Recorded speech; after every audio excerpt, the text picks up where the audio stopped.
As you look at some of this, though, Brian, I do want to specifically ask about the Revoice for Nazis. We talked about that in the episode. What is Revoice, first of all? What's the connotation, denotation there?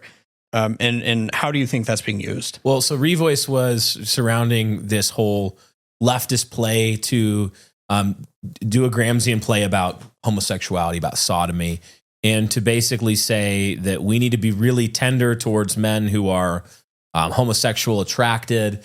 And we basically need to say that as long as they're not actually sodomizing one another or carrying out homosexual behaviors, sexual behaviors, then the desire is okay. Yeah, they could form like a covenant with another man and live with them and have a celibate cuddle friendship. They could have, all of this happening within the PCA. Yeah, it's happening in the PCA and the reform world, and the key point was that there was some of it was a debate about whether the desire itself, like if you're in that situation and you constantly desire to sodomize another man, was that actually itself sinful if you resisted the desire and you didn't actually act on it.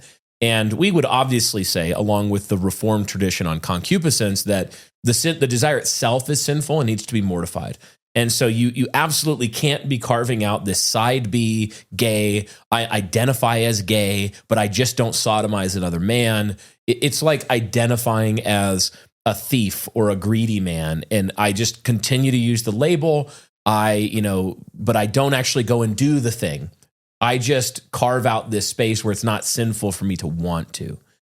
So the Revoice for Nazis tactic is to say that us and Joel Webbin are doing that same play with men who are sinfully partial against the Jews, or sin in, I guess, some ways that the Nazis did. So it's usually like the hatred or the envy. Yeah, they hate and they envy the Jews, but as long as they don't actually go and beat up Jews, nobody needs to address the state of the heart.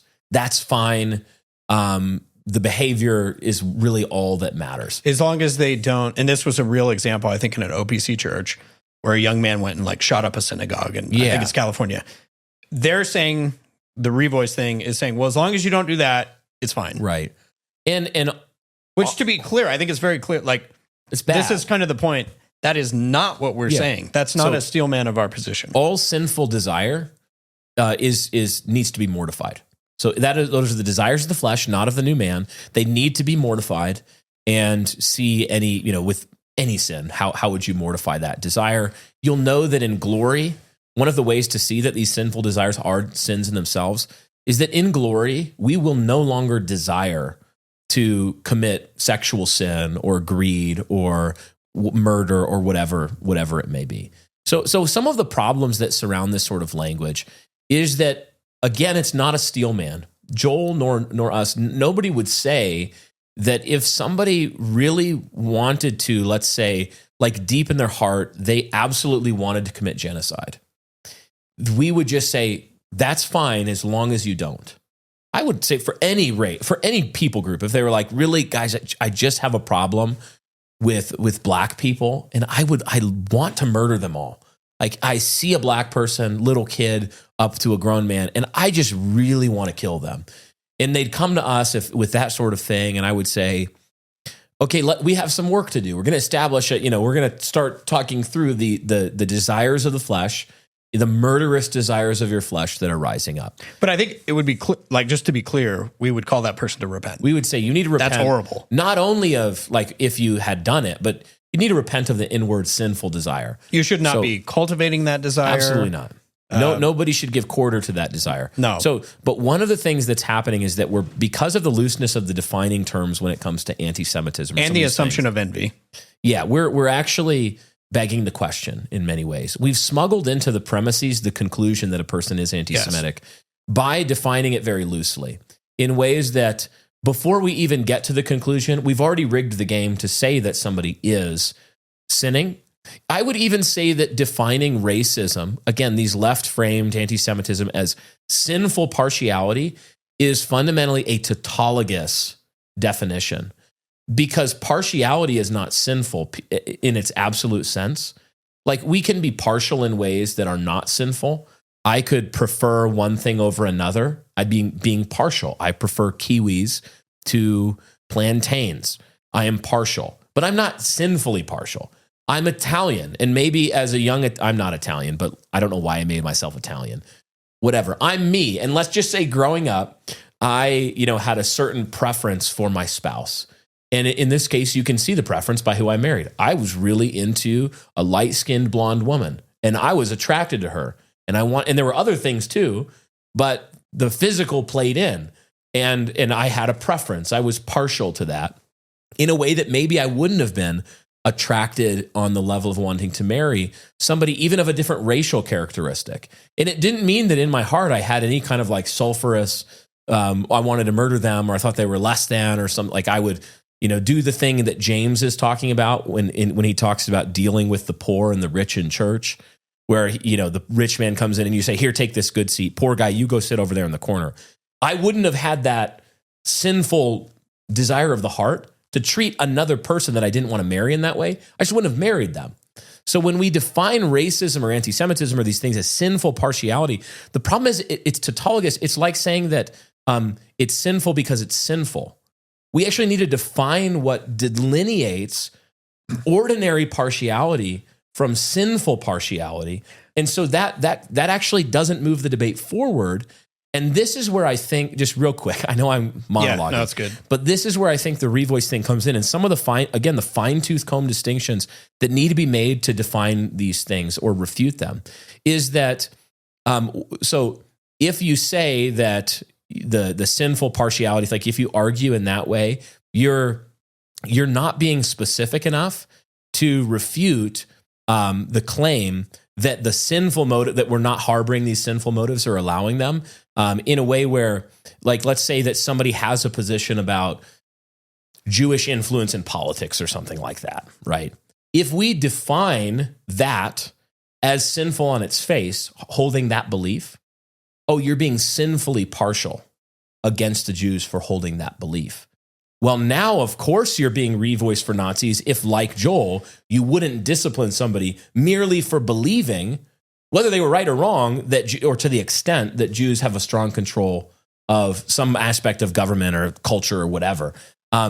Because you've, on a definitional level, cooked the books, you've smuggled your conclusion into the premises, there's no fair debate possible. No one can ever excuse themselves until, to the poison glass thing, they flee to your exact position and framing. Right. The other, the revoice word is problematic, but so is the term Nazi.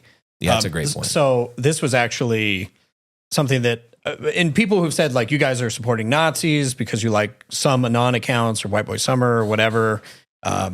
It's kind of the same deal where I've said to people, okay, define for me what is a Nazi?